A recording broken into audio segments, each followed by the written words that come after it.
तर नमस्कार विद्यार्थी मित्रांनो, स्वागत आहे आपलं अभिषेक कॉम्प्युटर एज्युकेशनवरती। तर बघा, आज या व्हिडिओमध्ये आपण सेशन नंबर 7 बघणार आहोत। त्यापूर्वी जर तुम्ही चॅनलवरती नवीन असाल ना, तर चॅनलला सबस्क्राईब करा आणि तुमच्या मित्रांसोबत सुद्धा हा व्हिडिओ शेअर करा, कारण त्यांना सुद्धा इरा सोडवण्यामध्ये मदत होऊन जाईल। ठीक आहे। आणि यामध्ये नवीन स्टेप्स ॲड झालेल्या आहे मित्रांनो, तुम्हाला मी मागच्या सेशनमध्ये सुद्धा सांगितलेलं आहे। तर बघा, यामधून जी टायपिंग प्रॅक्टिस आहे ते तुम्ही सॉल्व करून घ्या। आपण आता डायरेक्टली हे नवीन जी स्टेप आहे सेल्फ पाथ लर्निंग ते बघूया। तर बघा, 6 स्टेप्स त्यांनी दिलेले आहे आपल्याला, तर प्रोसीड करून घेऊ। आणि यामध्ये पहिले जो आहे तो आपल्याला 6 स्टेप आहे, त्यामधून पहिला नंबरचा हा एक व्हिडिओ आहे 18 सेकंदचा। ठीक आहे। आता हे व्हिडिओ प्ले करा तुम्ही आणि हे पूर्ण व्हिडिओ तुम्हाला बघावे लागेल। ठीक आहे, मागं पुढे तुम्ही करू शकत ना, पूर्ण व्हिडिओ बघा आणि पूर्ण व्हिडिओ तुम्ही बघितल्यानंतर पूर्ण जे आपले 18 सेकंद कंप्लीट झाले की तो ऑप्शन येईल, तिथं नेक्स्टवरती क्लिक करा आणि यामधून आपल्याला आता समोरचा प्रश्न येईल। ठीक आहे, तर क्वेश्चनवरती क्लिक करून डिफॉल्ट म्हणून आपल्याला डेस्कटॉपवर फाईल एक्सप्लोरर ही आयकॉन कुठे सापडेल। ठीक आहे। आता एक पहिला प्रश्न आहे आपला, ते म्हणजे टास्कबारवरती। तर पहिला नंबरचा ऑप्शन आहे, क्लिक करूया सबमिट। त्यानंतर नेक्स्टवरती क्लिक करा। यानंतर आहे आपण फाईल ओपन न करता फाईल टाईप कसा ओळखू शकता। तर ते म्हणजेच त्यामधून आपल्याला फाईल जे आहे फाईलवर राईट क्लिक करा आणि टाईपवर क्लिक करा। तर चौथा नंबरचं उत्तर आहे। नेक्स्टवरती क्लिक करूया। प्रश्न बघा, आपण आपल्या फाईल्स ज्यात स्टोअर आणि ऑर्गनाईज करू शकता अशा विविध फोल्डरचे प्रतिनिधित्व करणाऱ्या आयकॉन्स कोणत्या। तर ते म्हणजे चौथ्या नंबरचं जे म्हणजे फोल्डरचं आयकॉन आहे। ठीक आहे, तर क्लिक करूया, इथं नेक्स्ट करून घेऊ। आता बघा, पुढीलपैकी कोणते विधान विंडोज 10 मधील लायब्ररीचे फीचर आहे। तर ते म्हणजेच त्या कोणतेही फाईल्स किंवा फोल्डर स्वतः साठवत नाहीत। तर दुसऱ्या नंबरचं उत्तर आहे, क्लिक करा आणि इथं नेक्स्टवरती बघूया।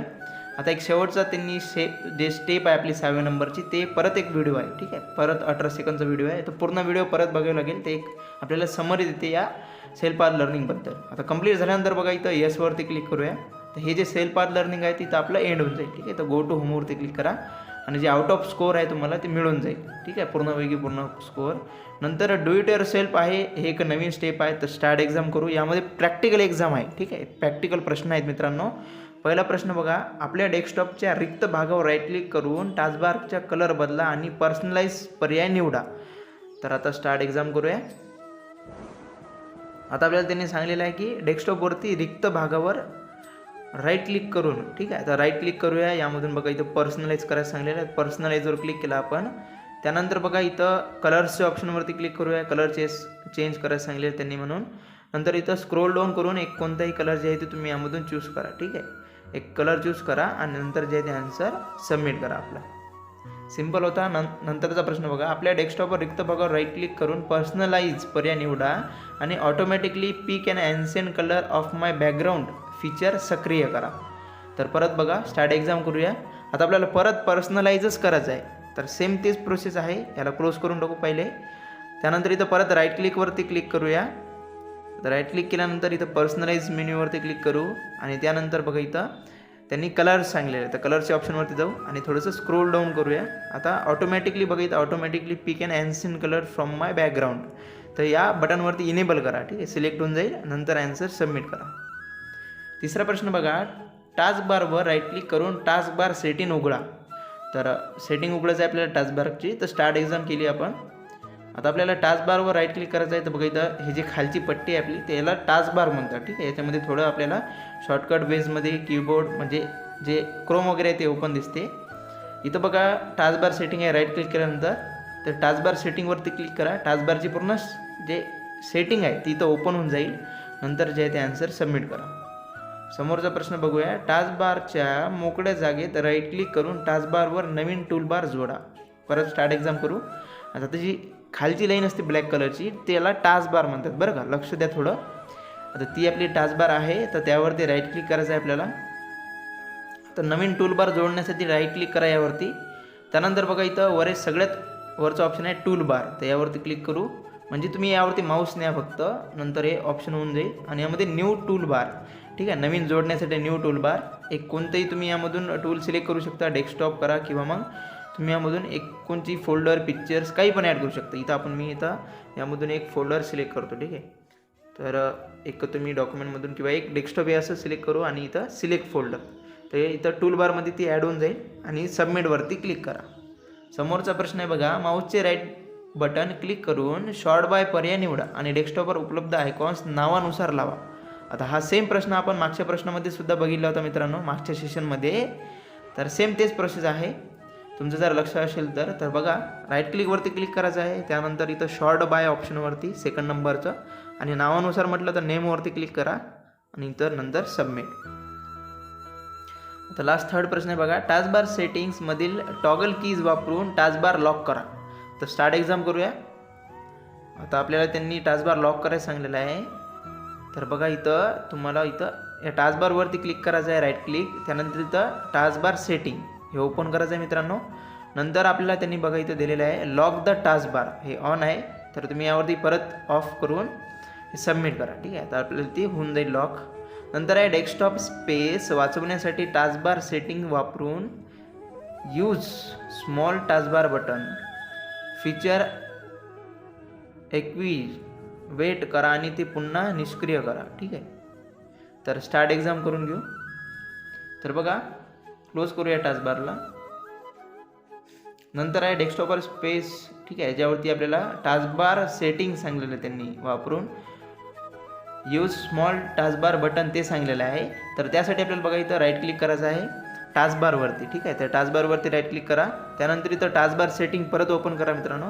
एवढं केल्यानंतर बघा इथं ऑप्शन आहे यूज स्मॉल टास्कबार बटन, तर इनेबल आहे हे. तर यामध्ये डिसेबल करून घेऊ आणि परत त्याला इनेबल करू. ठीक आहे, आता हे परत टास्कबार स्मॉलमध्ये दिसेल आपल्याला आणि नंतर ॲन्सर सबमिट करू. लास्ट प्रश्न आहे बघा, माऊसचे राईट बटन क्लिक करून व्ह्यू पर्याय निवडा आणि डेस्कटॉपवर उपलब्ध आयकॉन्सचा साईज लहान करा. परत स्टार्ट करूया. हे सुद्धा प्रश्न आपण सॉल्व केलेला आहे मागच्या सेशनमध्ये, सेम तेच आहे बघा. टास्कबार क्लोज करा, याला राईट क्लिक करून घेऊ माऊसच्या मदतीने. नंतर इथं व्ह्यू टॅबवरती जा आणि त्यांनी सांगितलेल्याप्रमाणे इथं स्मॉल आयकॉन्स आपल्याला घ्यायचं आहे. ठीक आहे, म्हणजे लहान. त्यामधून तिसऱ्या नंबरचं बघा, त्यावरती फक्त क्लिक करा आणि सबमिट करा. तर बघा जे आपलं guided do it your self आहे मित्रांनो, ती इथं सक्सेसफुली सॉल्व होऊन जाईल. इथं SIM करून जे आहे ती इथं एंड करून घेऊ एक्झामला या. आणि जे मार्क आहे तुम्हाला यामध्ये 100पैकी 100 मिळून जातील.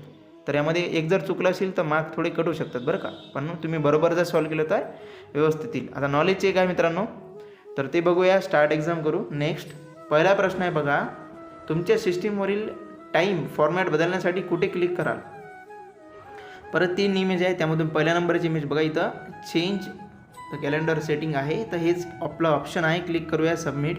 नंतर बघा तुमच्या सिस्टीममध्ये डेट अँड टाईम म्हणजे तारीख आणि वेळेसाठीची सेटिंग बदलण्यासाठी पर्याय तुम्हाला कुठे सापडेल. तर यामध्ये परत ऑप्शन आहे, तिसऱ्या नंबरचं ऑप्शन बघा इथं कंट्रोल पॅनल आहे. ठीक आहे, तर हेच आपलं आन्सर आहे. नंतर आहे स्क्रीनवरील टास्कबारची पोझिशन बदलण्यासारख्या सेटिंग्स बदलण्यासाठी तुम्ही कुठे क्लिक कराल. तर टास्कबारची पोझिशन्स ते म्हणजे इथं ऑप्शन नंबर 1 वरती आहे मित्रांनो. तुम्ही ओपन करू शकता तुमच्या सोडवण्याच्या वेळेस. ठीक आहे, आता मी शॉर्टकटमध्ये तुम्हाला सांगितलेलं आहे. नंतर बघा खालीलपैकी कोणता पर्याय टास्कबारवर माऊस नेईपर्यंत टास्कबार हाईड करेल. तर दुसरा नंबरचं उत्तर आहे. नंतर जर तुम्ही सिस्टीमला अजून एकदा डिस्प्ले स्क्रीन जोडला तर खालीलपैकी कोणत्या पर्यायात दोन्ही डेस्कटॉपमधील टास्कबार दाखवू शकेल. तर 2च ऑप्शन आहे यापैकी, तुम्ही ओपन करून बघा. ठीक आहे, मी तुम्हाला शॉर्टकटमध्ये ऑप्शन नंबर 2 याचं उत्तर तर ते सांगितलेलं आहे. नंतर आहे टास्कबारचा रंग बदलण्यासाठी तुम्ही कुठे क्लिक करा. तर आपल्याला आपण बघितलेला आहे हा प्रश्न. आता पर्सनलाइजवरती क्लिक करायचं आहे आपल्याला. तर पहिल्या नंबरच्या इमेजमध्ये पर्सनलाइज मेन्यू आहे बघा, इथं पर्सनलाइज आहे ना. तर तुम्ही जेव्हा सोडवता ना तर तुम्ही इमेज ओपन करून बघा, तुम्हाला लक्ष देईल मग. ठीक आहे, नंतर आहे आपल्याला फ्लिपकार्टवर एकाधिक वस्तू खरेदी करायची आहेत, म्हणून आपण प्रथम आयटम निवडला आणि त्यास कार्डमध्ये जोडले. काही वेळाने आपल्या एका वैकल्पिक वस्तू सापडली तर आपण कार्डमधून जोडलेले आयटम्स हटवू इच्छिता. असे करण्यासाठी तुम्ही कोणत्या ठिकाणी क्लिक करा. तर बघा त्यांनी इमेज दिलेला आहे आपल्याला. तर ऑप्शन नंबर बी आहे त्यावरती ऑप्शन. नंतर आहे आपण मागील महिन्यात फ्लिपकार्टवर स्मार्टफोनची मागणी केली आहे. आज स्मार्टफोनला एक समस्या आली, त्यामुळे आपण तक्रार वाढवू इच्छित होता. त्यासाठी आपल्याला ऑर्डर तपशील आवश्यक आहे. सर्व पर्याय निवडा जिथून आपल्याला तपशील मिळू शकेल. तर बी आणि डी जे ऑप्शन आहे याच्या मदतीने आपण तपशील निवडू शकतो. तर सेव्ह करूया. नंतर आहे धाकटा भाऊ तुमच्या मित्रांसाठी रंगबेरंगी पुस्तके शोधत होता. फ्लिपकार्टवर आपणास हे रंगोटीचे पुस्तक दिसले. हे खरेदी करण्यापूर्वी आपण हे पाहण्यासाठी आपण मित्रासह सामायिक करू इच्छित आहात. आपण कोणता पर्याय सामायिक करू शकाल. तर यामधून बघा ऑप्शन नंबर सी आहे. तुम्ही इमेज ओपन करून पहा मित्रांनो. मी थोडंसं टाईम वाचा म्हणून करत आहे.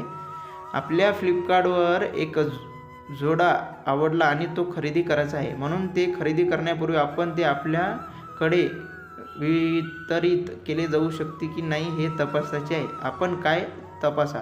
तर ते म्हणजे डिलिव्हरी पिनकोड. तर पहिल्या नंबरचं उत्तर होतं. तर बघा इथं जे नॉलेज चेक आहे मित्रांनो ते इथं आपलं संपलेलं आहे. सबमिट करून घेऊ. त्यानंतर बघा इथं आपल्याला सेशन कंप्लीशन टेस्ट एक राहिलेली आहे त्यावरती क्लिक करू आणि स्टार्ट एक्झाम. तर बघा यामध्ये पहिला प्रश्न आहे आपला, इंटरनेट वापरण्याचा सर्वात अधिक प्रचलित असलेला मार्ग हा डॅश डॅशद्वारे आहे. तर ते म्हणजेच यामध्ये इंटरनेट सर्व्हिस प्रोव्हायडर. ठीक आहे, पहिल्या नंबरचं उत्तर आहे आपलं. क्लिक करा आणि सबमिट करून घेऊ. नंतर आहे तुम्हाला तुमचे स्वतःचे व्यावसायिक वेब पेज तयार करायचे आहे. डॅश डॅश या प्रोग्रामिंग लँग्वेजचा वापर करून तुम्ही वेब पेज तयार करू शकता. तर ते म्हणजेच आपल्या इथं जावास्क्रिप्ट हे एक लँग्वेज आहे कम्प्युटरची, त्याच्यामध्ये तुम्ही करू शकतो. नंतर आहे पुढीलपैकी कोणते एक वेब ब्राउझरचे उदाहरण आहे. तर ते म्हणजेच यामध्ये गुगल क्रोम. ठीक आहे, एक वेब ब्राउझर आहे आपल्याला. सबमिट करून घेऊ. इथं जे सेशन कंप्लीशन टेस्ट आहे मित्रांनो ते एंड करून घ्या. या व्हिडिओमध्ये एवढंच होतं. भेटूया समोरच्या व्हिडिओजमध्ये. आणि थोडंसं मागं पुढे होऊ शकते व्हिडिओमध्ये बोलताना आणि व्हिडिओच्या रेकॉर्डिंगमध्ये. तर थोडंसं एडिट करताना झालं ते. तर लक्षपूर्वक बघा. भेटूया समोरच्या व्हिडिओजमध्ये. बाय.